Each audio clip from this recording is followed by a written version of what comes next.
All right, welcome back to the Powers on Sports podcast. Busy times getting ready to begin in the NHL. We got NHL playoffs getting ready to get started at the end of this week. We got NBA playoffs getting towards the end of the first round. An NFL draft as well this weekend, Thursday through Saturday out in Vegas. No better person to talk Lightning, Tampa Bay Buccaneer football, and NHL playoffs. JP Peterson, host of the JP Peterson Show, fanstreamsports.com, Monday through Fridays, 10 to 12. He also hosts the Lightning Hockey Night Live inside the Amalie Arena for all the home games. Welcome back, JP. Thanks, Jason. Good to be back on. How are you, partner? I'm doing well, doing well. Before we get to the Bucks and drafts and all that, let's get to some hockey stuff. I know you're dialed in big time with the Lightning. Two great performances this last week, thumpings of the top two teams in the East. Beat Florida and Toronto, scored 8 goals each. You know this team very well. Just give me the sense of the Tampa Bay Lightning as they head towards playoff time coming up this weekend. Well, we've been talking about this for a couple of months now. What's wrong with the Lightning? They've been very middling the last couple of months. And it was always my thought that this team is just bored. You know, it's bored. It's played a lot of hockey, a lot of big, important playoff games. And, you know, they've gone through a stretch where, you know, February was a little weird. They only played 6 games.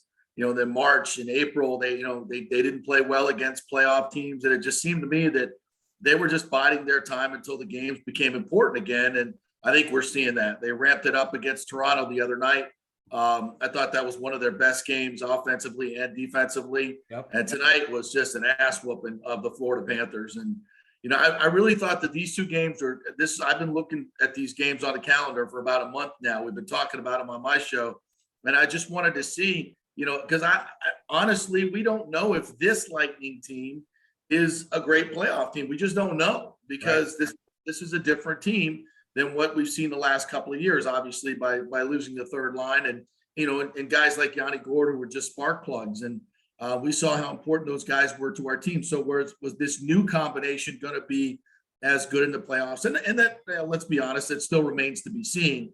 But when you look at right now what the core of this team is doing, I was looking at some of the numbers. The last 5 games between Heddy, Kucherov, and Stamkos, the last 5 games, they've combined for 43 goals, 30 assists. I mean, it's just ridiculous amount of numbers that they're putting up in 5 games. I mean, that they have been phenomenal. I think 13 power play goals as well in that 43. So they're just, I mean, your stars are being your stars. Stamkos, you know, we forget this, but he's been nicked up the last 2 playoffs. Right. Kucherov obviously did miss the whole season, then came back. So I think I've always said from the very beginning that their best hockey is not going to come until the end of the season. And now with with Hagel and Nick Paul, the goal he scored tonight between his legs, oh my God! And we saw him with a between the legs pass to Ross Colton a couple weeks ago. That guy's way more skilled than I thought. And at 6'4", 227, he gives some thumps. So what I saw tonight against the Panthers was a Panthers team that looked a lot like this Lightning team the year they lost to Columbus. You know, they win the President's Trophy, they get 100 points, but I don't think that we leaned on them tonight physically, and they seemed to wear down. I was expecting a big push in the third period from the Panthers. We didn't see it. I mean, that's if I'm the Panthers, I got to be looking in the mirror going, wow. Do I really want to face the Lightning in the playoffs? And the answer is no. Nobody wants to face the Lightning in the playoffs. Stamkos just became the all-time leading scorer for the franchise earlier in the week against Toronto. What's impressing me about the Lightning is obviously that it's hard to score 8 goals. I don't care who you're playing. Score 8 goals back-to-back games against these quality of teams is very impressive. That power play is humming again. Stamkos in the slot that he loves. He scored the other night against Toronto. I just think this, like you said, Stamkos is healthy this year. He's been injured the last couple of years come playoff time. How much do you think playoff position matters and who they play matter? I don't think it matters at all. We've seen that historically. The Blues came from the 8th spot to win it. Right. The Lightning were not the number 1 seed. I kind of like the idea of going on the road for the first couple of games. And, I feel like if you could steal one of those, you get the home. And sometimes I think it's too much pressure for the home team. Like, for instance, if Toronto has the first 2 games at home, Toronto hadn't done crap in the playoffs in forever. Right. And physically, they're not ready to handle the Lightning. We saw that the other night. They're very talented, and I know Austin Matthews didn't play, right? But neither did Braden Point. So, look, I have no qualms about playing Toronto and starting up there. I think the Lightning can definitely steal one of those games. Toronto will be tight like they always are in the playoffs. So I don't have. And after what I saw tonight against Florida, I don't really fear Florida. I mean, they're a high-scoring team, but we know how that works in the playoffs. So, yeah, I don't think playoff position matters at all. Eastern, Western Conference. What's the one series you want to see? Oh, I want to see Florida and Tampa Bay. I want to see us, beat Toronto. Yeah. Because they're always whining and think that they're always the best team in the league, and they choke in the playoffs every year when they even get to the playoffs. And in Florida, I think, like I said, I don't think they're a playoff ready team. Don't forget, they have not won a playoff series this century. They have not won a playoff series since 1996. Right. Wow. Hey, they're a talented team. They're a very good team. They're a great scoring team. I mean, but the playoffs are a different animal, as we found out. It takes a little bit more jam, a little bit more size, a little bit more courage to play in the playoffs. So I'm not concerned about that, but I want to see that series. That last year it was a hell of a series. It was probably, the two best teams last year, I think, may have been Florida and Tampa Bay Lightning. It's a shame that was a first round series, but it is what it is. So I want to see that. I'll take Boston too. Bring on. The one team that scares me is Carolina. Right. Carolina plays that tight defense. They just frustrate the Lightning. Yeah. That's the team that scares me a little bit, is Carolina. No doubt. And again, the biggest factor in all this, and the guy that, even if your defense is a little leaky, when you have Vasilevsky between the pipes with all that experience and all that skill that he has, that's still going to be a difference maker more than almost any other team in the league has that kind of goaltender. Yeah, and let's all be honest about this. Vasi has not been at his best the past couple of months. I do think that this Russian war in Ukraine is probably, with all the Russian players, I think it's taken an emotional toll on them. I've heard that they've had issues getting money home to their families. Some of them may have extended families in the Ukraine. So I can't imagine, trying to play playoff hockey with that kind of stuff on your mind. So, we could just hope that Vasi can somehow do what he does best, and that's compartmentalize and focus in the playoffs. I thought he played pretty well tonight. Not the best. There were maybe a couple softies, but I feel more. I feel for these Russian players. I really do. So we'll see. But I think we're going to need Vasi to be Vasi, because when he's not great, the Lightning don't win. It's that simple. When he's not great, the Lightning don't win. So we need him to be great. Couple hockey legends passed in the last couple of weeks. Guys, you and I remember Guy Lafleur, Mike Bossy, Islanders with Mike Bossy in the 80s. We grew up in that era with the Islanders, and obviously Guy Lafleur in the late 70s, early 80s. Just your thoughts about those guys and what great players they were. Honestly, I grew up in South Florida, so I wasn't a big hockey fan until I got to Tampa Bay in '97, to be quite honest with you. But I obviously followed those careers from afar, and as a sportscaster, and really, I kind of educated myself on Mike Bossy the last couple of days since his passing, and my goodness, he is. Sorry, I got a little wash going. Today was cleaning day here at the house, so that racket you hear in the background is my washer trying to deal with all my the rugs that are in there. So that's gonna sound like it's like the hockey game tonight. But Mike Bossy's numbers, I really wasn't fully aware of how prolific a scorer he was in the time that he was in the league. I think he only played like 12 years, over 500 goals, and I think he had 50 goal seasons almost every year he played. He was unbelievable. Had he played as many years as Gretzky, I didn't even know this, he would have equaled a lot of his numbers. Right. So had he been as consistent. So unbelievable. And talking to Chief about Guy Lafleur, obviously knew him very well, and what an incredible artist he was in the game of hockey. So really incredible stuff that both of those guys put their mark on the game. Yeah, no doubt about it, no doubt. All right, listening to Jason here in Tampa, along with JP Peterson, JP Peterson Show, fanstreamsports.com. Hitting a little Hey, hockey play. let me take a 10-second timeout and turn You that got crap it. off. You got it. Tally the Wonder Dog will entertain you. Ain't no problem. We'll just keep going. Again, the hockey playoffs start this weekend. You got NBA playoffs in full stream. We're going to talk to JP here in a second about the USFL, get his thoughts about the Tampa Bay Bandits and just the USFL in general. And we're going to hit the NFL draft with the Bucs. JP, at USFL, week 2's kind of in the books here. Your thoughts on just the league in general. You and I remember the USFL in the 80s when it was good. Yeah, that was good. I got to be honest with you, Jason. I watched about 4 plays. I got no interest. I got no time for spring football. None. Okay. Listen, it's spring. It's my golf time. It's other things are going. I want to watch my baseball. I'm watching my Rays. Yeah. I got nothing for you on USFL. Okay. I don't even know if the Bandits won or lost. And that frankly, may be, and unfortunately, that may be the opinion. Unfortunately, because there's not a whole lot of interest you're hearing about. Until they play games here, I have zero interest in the Tampa Bay Bandits. Sorry, brother. Right. Got nothing for you. Yeah, I got you, and I'm with you. It's hard to watch it. I understand why they're playing in Birmingham from a cost perspective. Yeah, But it's hard to get into it because you don't have any affiliation with the players. Yeah. Old USFL, you had big players in the league: Flutie, Herschel Walker, Steve Young, Jim Kelly. So there was name recognition. Yeah. 99% of these guys you never heard. Way different. My only thought on the USFL is I would like to see Kyle Trask playing in the USFL. I would like to see the NFL have some type of feeder system or be a developmental league in some way for the NFL. So have the Bandits have an affiliation with the Bucs. Right. Because, it looks like Trask is going to go another year without playing in a real game. And he would benefit tremendously from playing in this league, playing 10 games and getting reps in this league and developing. That they should find a way to do that. That's all I got on the US. Hey, that's good enough. Good enough for me. All right, NFL draft starting Thursday night, Las Vegas.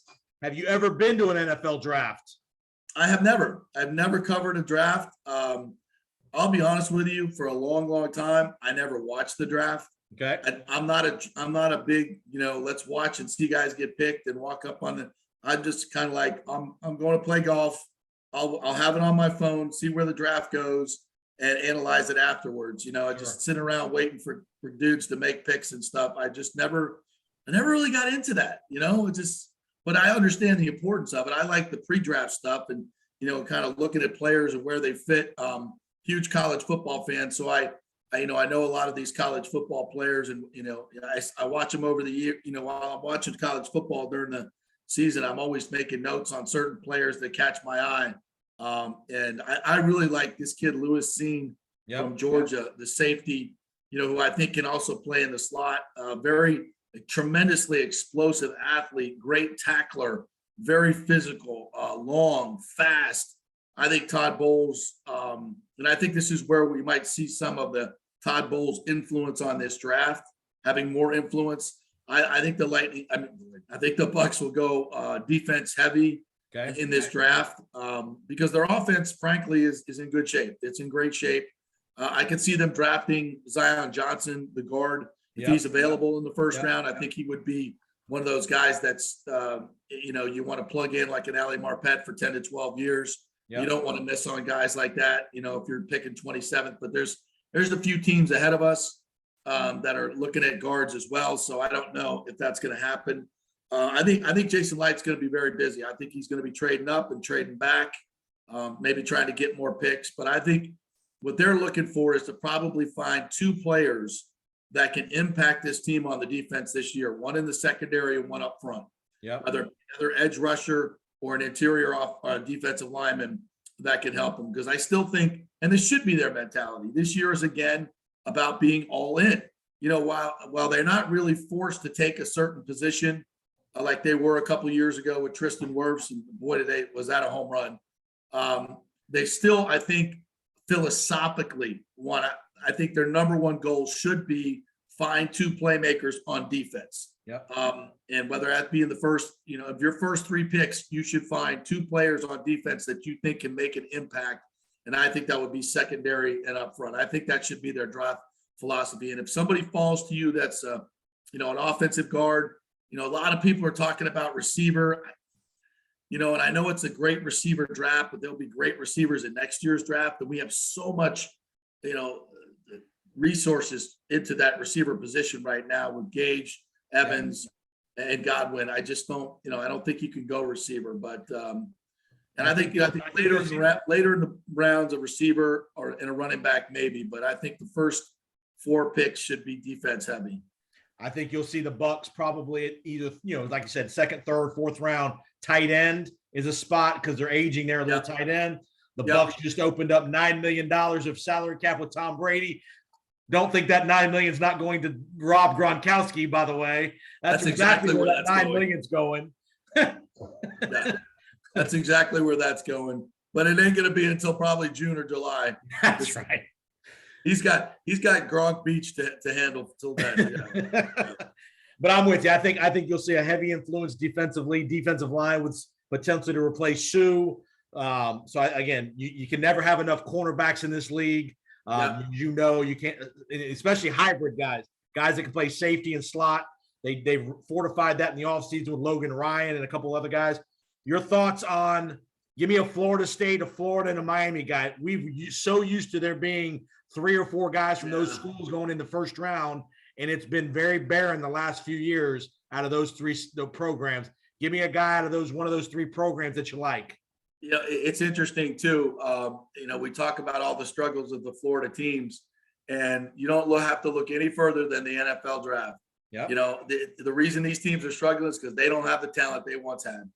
And look at Florida State's only first round pick is going to be a guy that was recruited by Georgia, and Jermaine Johnson, who I think is going to be a hell of a pro. Yeah. I think this kid is going to be a steal he's mocking out in the mid-teens, late teens. And man, I tell you what, I think this guy is a monster. He plays so hard and has a great variety of moves. He's a physical beast. I think he's going to be fantastic. As far as the Gators go, the Kaiir Elam, I know some people have linked him to the Bucks.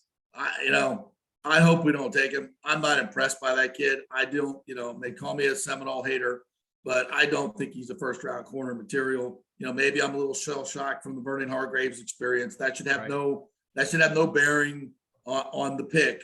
But, I hear this guy, everybody talking about this guy like he's some great player, and he just doesn't make plays. To me, even in the SEC, which obviously is the best talent conference in college football, you got to make plays, man. I want to see you breaking passes, getting interceptions, being a force out there. And I think his measurables are great. He looks the part, but no, thank you. No, thank you. You think Jacksonville goes kind of the steady Eddie with Hutchinson, or there's lots of talk that they might go boom or bust with Trayvon Walker, Georgia defensive end? What do you think? If I'm the Jags, I try to trade down because I think the top 3 edge rushers are all about the same. I mean, I think Hutchinson's great. He's got a good pedigree, obviously, but if I could turn that number 1 pick into 2 top 10s or 15 picks, I'd do it. But we'll see how they have to wheel and deal a little bit to make that happen. And I know they got a lot of picks, so they trading down it may not be that, but still. Premium talent is premium talent if you can, finagle that. But yeah, I think it'll probably go chalk. They'll probably go Hutchinson, edge rusher. And then, some of the players in this draft, I think I get a sense that there's the top 10 to 15 players. I could put them all together based on your need. I don't know about you, but I just don't see that. And I don't see Hutchinson as a superstar can't miss player. I think he's he's a 10 to 12 sack guy. Yeah. I don't see him as a Von Miller. Right. I don't see him as a dominant player like that. Some of these receivers in the draft, two Ohio State kids, Olave, he's really good. I think this is a great receiver draft. Quarterbacks, I think Malik Willis is a very, very interesting cat though. If I'm Carolina or Atlanta, I have a hard time passing on him. He could, he intrigues me. He's got a lot of talent. I've seen a bunch of his interviews. I love his demeanor. Yeah. I think he's a great leader. He's got a lot of Deshaun Watson, the good part. A lot of Deshaun Watson in him. I think he's a better passer than Lamar was coming out. Great runner, a tremendous leader. If I'm Carolina, and again, it's so hard to predict quarterback success in this league. So much of it is tied to where you go and who's coaching you, early on. We'll see, but I think it's intriguing. I think Carolina or Atlanta will take him. I think the guy to look out for I think somebody will make a big move for, whether it's Kansas City or Green Bay, Jameson Williams, the guy that we're not sure he's hurt. We know he's going to miss some games, but he is the most electrifying receiver in this draft. And I think you're going to see teams, somebody's going to jump up and go get him, I think, whether it's a New England, a Kansas City, Green teams with multiple number one draft picks at the bottom of the round. I think you're going to see make a move to get a guy I think he's going to be the wild card guy in this first round. I think, with Justin Jefferson and Jamar Chase have done the last 2 years. I mean, they have elevated the receiver position to, honestly, this league now, it's just like quarterbacks and receivers. I mean, that what Burrow and Chase did this year, I think, it has changed a lot of draft boards. That used to, and I think every general manager in football would have taken an offensive tackle last year if you're the Bengals. But they said, F it, we're going to go get you. So it's a copycat league. We'll see how that works out. But, I think that it's a good time to be a receiver in the NFL. No doubt about it. Last thing, I'll get you out of here. How shocked were you? Obviously, Brady making the announcement, you come back. How shocked were you that Arians got bumped upstairs and how that whole situation worked out? Well, I actually tweeted out a couple months ago that I wouldn't be shocked if Leftwich or Bowles became the head coach and Bruce got moved upstairs. And that was based on a couple of things. I mean, when I was at the Super Bowl, I heard a lot of this stuff about him and Brady not getting along. And I think it was more about, I think to me, this has been a natural evolution. The offense has gone from really an Arians offense to a Brady Leftwich offense. Right. So I don't think Arians felt like he had a whole lot of input into what was going on.